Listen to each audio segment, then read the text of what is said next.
Namaste everyone, welcome back. Today we're going to talk about a super energetic and a super tasty detox tea. You can begin your day with this tea and I'm sure everyone in your family is going to love the taste of this tea.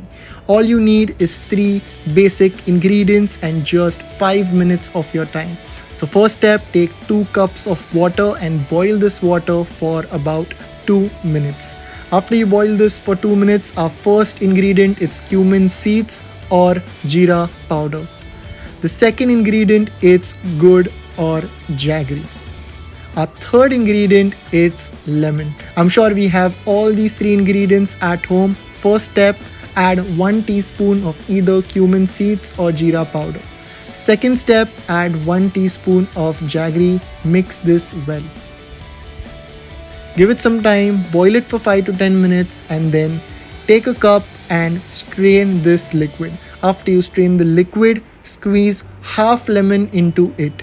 Right from your digestion to your strength, immune system, for all the abdominal disorders, stomach pain, nausea, vomiting, malabsorption syndrome, it's a perfect tea and definitely you're going to love the taste of this tea. This was all for today's video. Thank you so much for watching. Do like and share further. Until next time.